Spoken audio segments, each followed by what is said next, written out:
The first word that comes into my mind when someone mentions the word death is life. Life. Afterlife. Leaving this world, going to another world. When I think of death, I usually think of fear. Permanent. Black. Black. Sadness. Sadness. Cool. End of life. It's a celebration. I hope it's not too soon. We're not looking forward to it happening any time in the short term.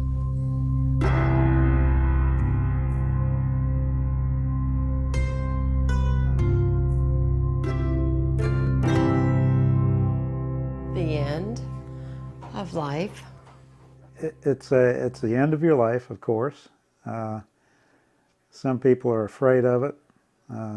At times I feel a little bit afraid of death. A general feeling of death for me would be that you're not supposed to die until you're old. They're very old. Or they could be very young. Someone shot them or they got run over by a car. Death is just something that gets in the way of life, a nuisance. It's a milestone. It's the continuation onto your next life phase. At the end of your life here, you go on to heaven and you're there for eternity.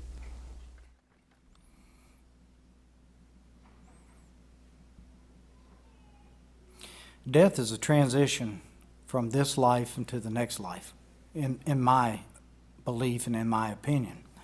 When you die, your body or your physical body is separated from your soul, and your soul then makes transport to heaven. And we have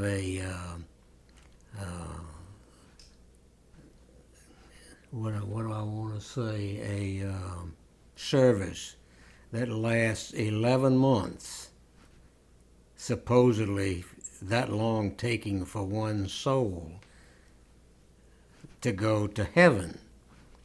We all go to heaven because we're good.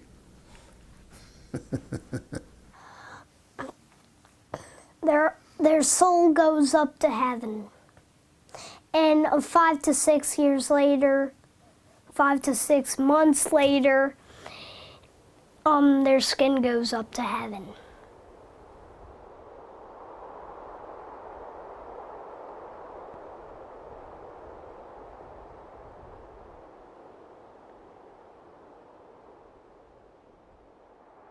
To me, heaven is a place that you're no longer under pain or stress or the burdens of life. It's a place of joy and worship and singing and light. The Bible talks about heaven being a place. Well, you know, I ask people, where's that place? And they say, up there. And I say, well, you know, where's hell? And they say, down there. And I said, well, if you go that way far enough, you come back out on the other side and you're going up there again. So we need to try to get past some of these misconceptions, I think, of heaven.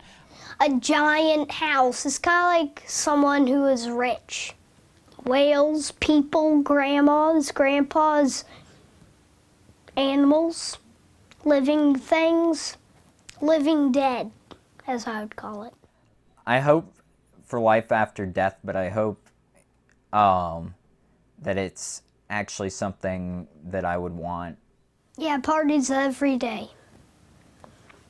I don't think either one of us believe in reincarnation. I believe in reincarnation. I believe that energy is neither destroyed nor created, and it will transfer into another form after this life.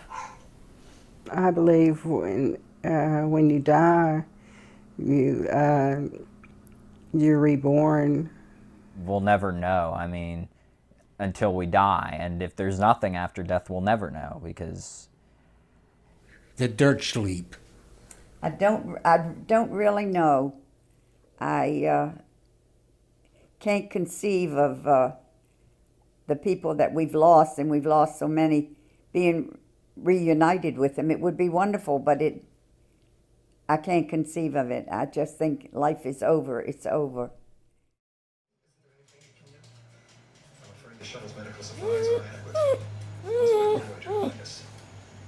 We own a pet crematory.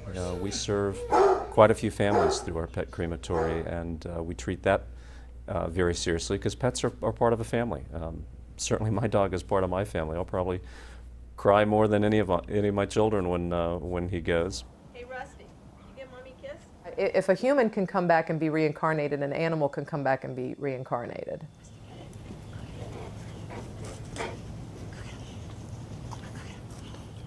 When I lost my one pet, which was my friend, I don't really call him a pet because it was my friend, but I lost a female Rottweiler to cancer.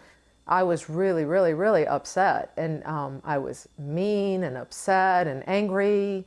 My husband brought another dog home, and I was furious, and I was so upset. I cried when I saw the other dog, and it was a Rottweiler, just like my previous dog, but it was a male. I said, take it back to the SPCA. I don't want another Rottweiler. This is too upsetting. And I went out and I looked at the dog a couple times, and the dog looked at me and just followed me around the house. And the dog knew that I was grief-stricken. There is no doubt in my mind that this dog knew that I needed help. And the dog didn't really bond with my husband, but the dog bonded with me like glue. This is the bionic dog. And I kept the dog, so he's still around. He's just so in love with me and wants to be around me all the time. And I think he knew. He knew that I was upset. And I don't think it was the other dog reincarnated because of the age difference, because he was already a year old by the time I got him. So I don't think it was that, but I think maybe my other dog or somebody was looking out for me and said, she's really upset. We need to send her a friend or somebody to help her get over this grief. And so I got him, and he's been the best friend, so. Can I touch your foot? Rusty, can I touch your foot? Look, Rusty. Can I touch your foot? Oh, I can touch your foot. Let me touch. I Rusty, believe can I touch your foot? that beings will come back as what they should come back as, and I believe that some pets and some people are so strongly connected that the pet will return to them, whether it's in the same type of pet or another pet. But sometimes that bond is so strong that some souls need to stay together in another lifetime. Let me touch your foot. Can I have a kiss? Can I have a kiss instead? Can I have a kiss? Oh. I've been a reporter for more than 30 years, so I've covered all sorts of deaths and near deaths, and usually you can build yourself a shield the way you deal with it. But I remember one time covering a crash of a private airplane into a house in which the city manager and the assistant city manager and the pilot and I believe one other person died, and I had known those people, and I had to write the story for the next day's paper, and so you push it all out of your mind and you go and do it. And about 6 months later, my wife and I were in a movie theater in Florida on vacation, and we saw the movie The World According to Garp. And there's a scene in that movie where a little private plane crashes into a house. And at that moment, all those feelings came back that I had put away for so many years, well, months, I guess, at the time. So you can only put it away for so long. It's a difficult thing.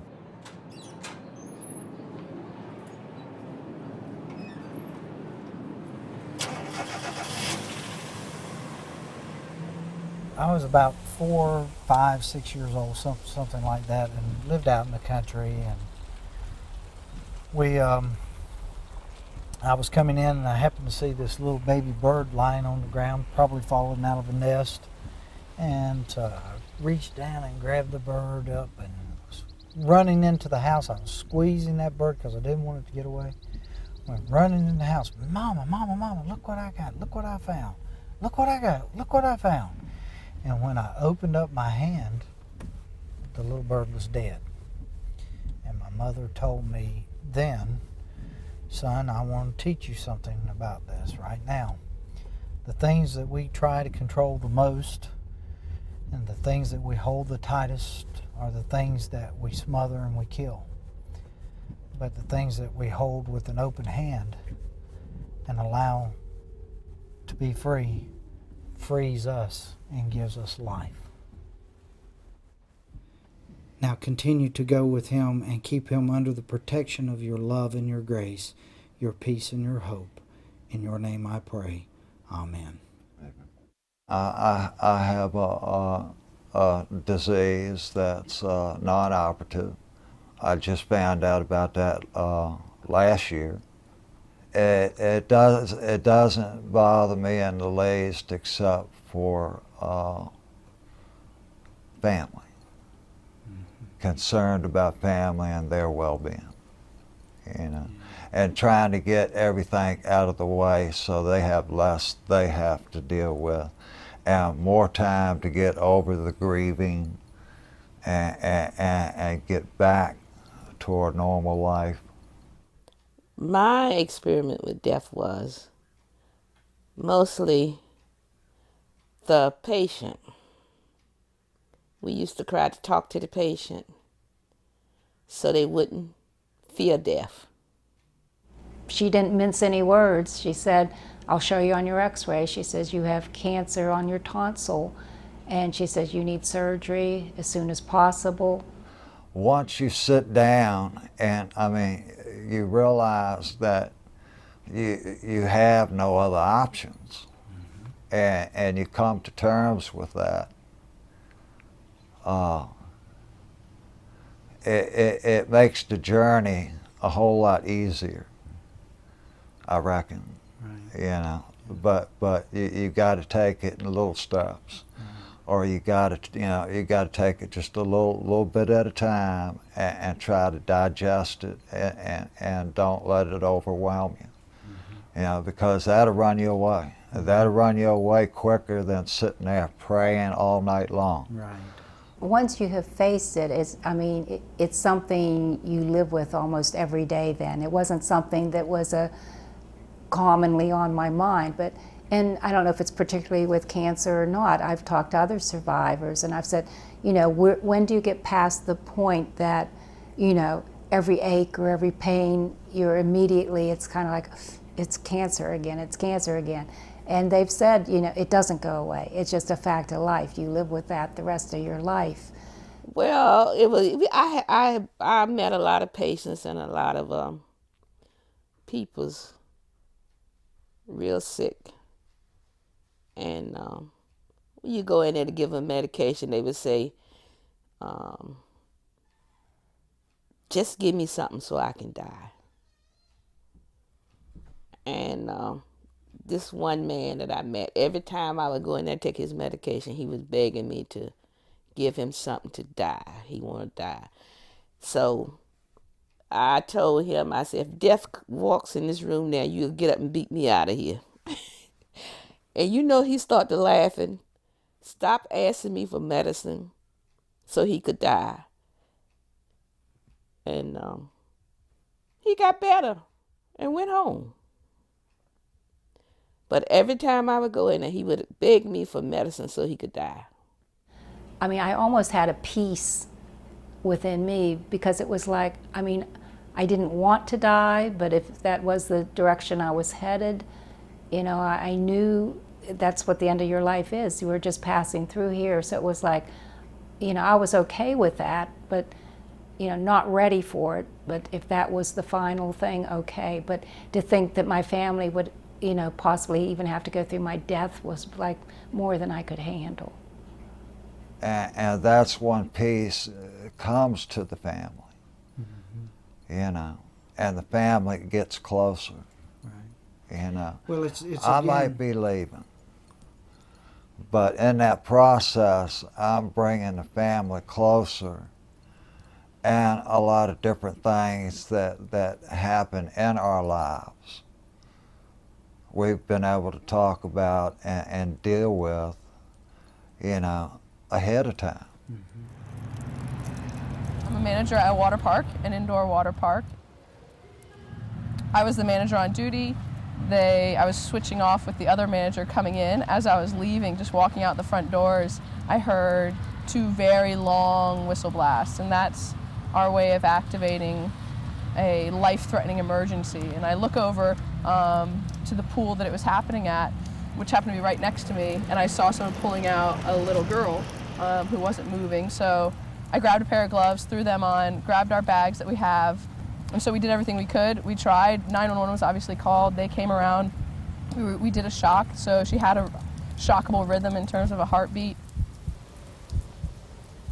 She had lost oxygen for too long to where she couldn't breathe on her own. So even though she had a heartbeat, she was pretty much dead the entire time. There's not a day that I don't think about it. It's something that will forever be with me. You know, I trained the lifeguard who was on the pool. He did something wrong, so does that mean I did something wrong? No, that was the hardest thing to get over, was trying to find a way of stepping back and saying there's nothing that could have been done, there was nothing that could have prevented it. I don't know, yeah, you think about it every day. Every day.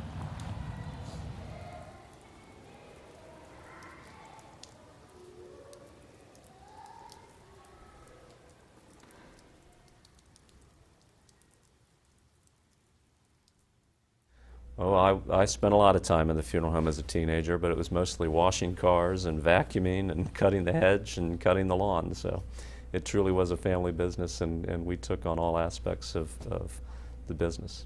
It's not something that I had aspired to do from childhood. It's something that I grew into. I went through my phase of not knowing what I wanted to be when I grew up, and ended up in the military, and then came back to this, and have been very happy to have done so. Certainly it affects us to be around the deceased. And it affects you most when it's somebody to whom you might have been close, when it's a very tragic death, such as an infant or a young parent. But it's something that we deal with because we know that ultimately what we're doing is serving the families of those individuals and trying to help them through a very difficult time in their lives. And that's what's gratifying, is when we're able to do that and people come back to us and thank us for how we helped them through such a traumatic event.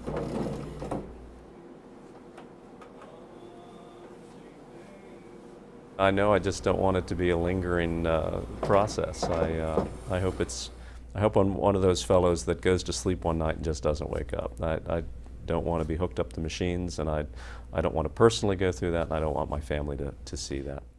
If I were picking how I could die, quick. A quick death would be the best. Well, I would like to just to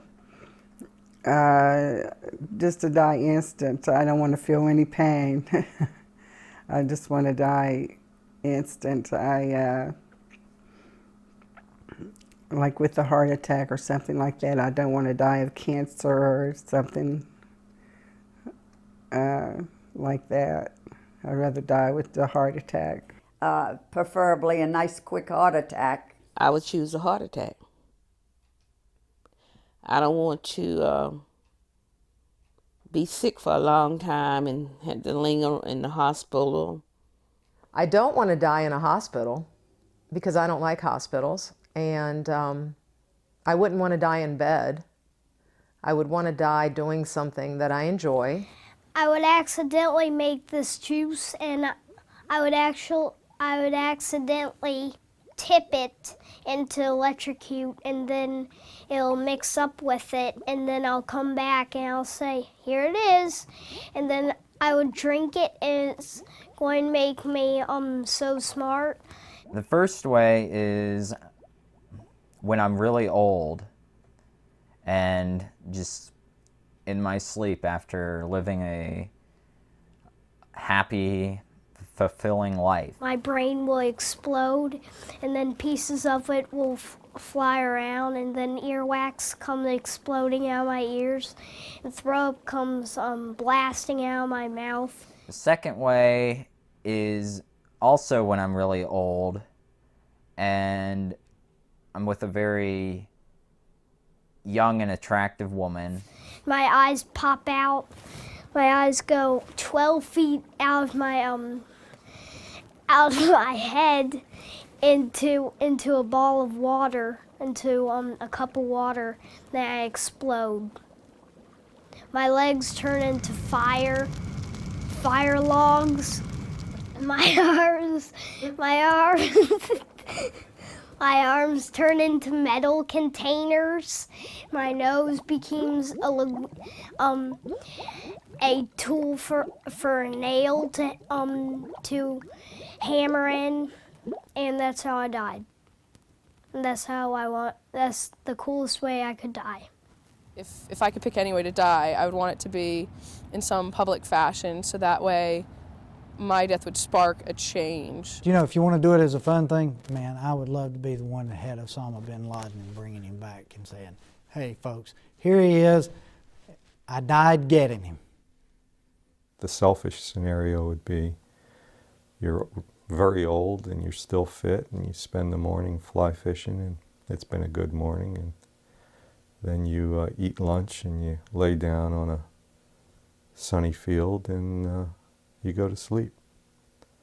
No pain, no aggravation, nobody suffering around with you.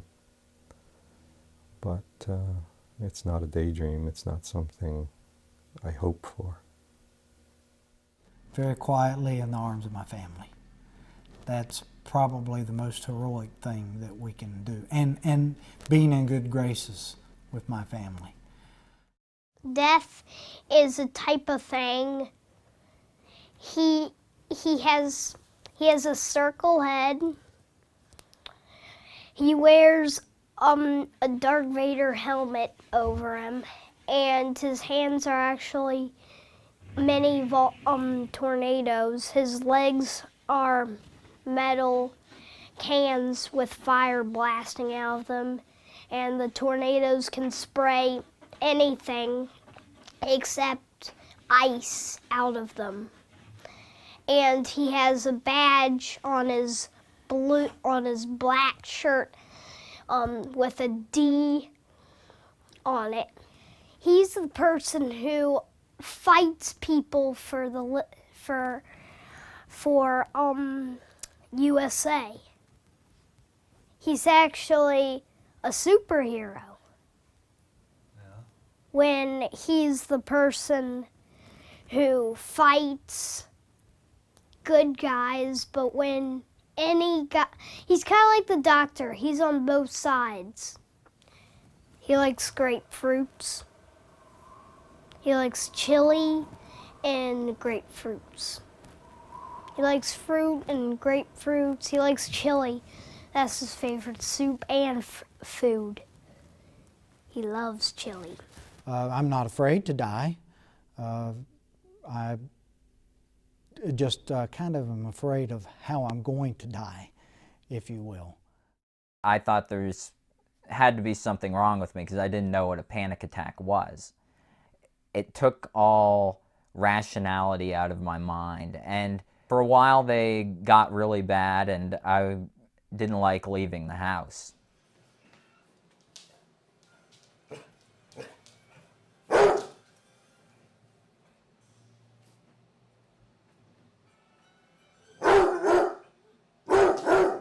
Traveling was really hard, and it still is hard. I have medication for it now, but it hasn't fixed everything, and I'm still afraid of traveling. It's just, I think the comfort of being at home, the comfort of being close to where I can get home and center my thoughts and realize there's no logic in thinking that I'm dying of something. The logical explanation for my feelings would be a panic attack. When I'm at home, I can usually calm down enough to where I can think logically, but when I'm out in a place where it's new to me, or when I'm in a car and there's a movement, I just can't focus and I get afraid. And I've realized a lot of the fear isn't necessarily of death so much as it is how I feel when I die, because that's a fear I have when I think about death, period, even rationally.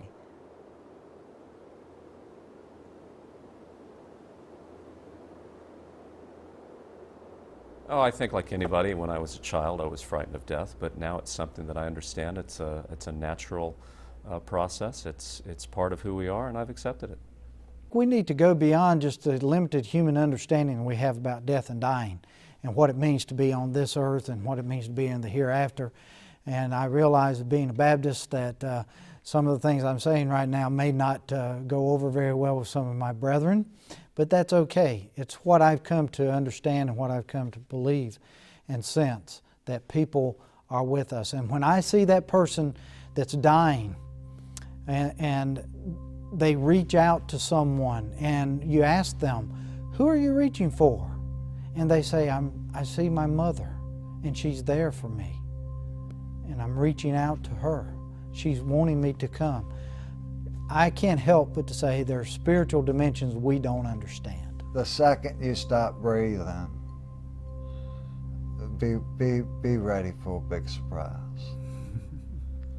Very big surprise. It'll be the best birthday you ever had.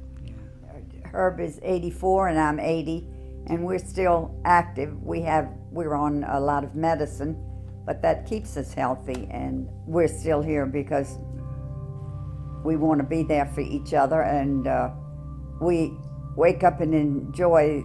We thank God that we've had the day, and we appreciate the next day as it comes, and most of that is being together and sharing our life. Now that when we do everything together, I guess we're codependents at this age. One has to realize, as old as we are, that we've had so many of our close relatives who departed that it's a natural thing that happens in life.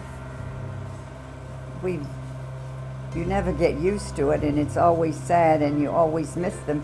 But we're about the last of our generation in our family that's still here. So we've seen it many times, and we've mourned many times.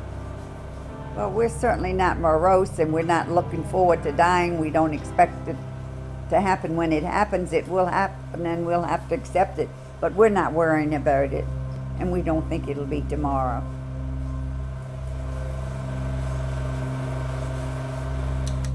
Take one day at a time, and just take it a little bit at a time. And do what's in your heart. Do what you feel is right for you, not for your family, not for the people around you.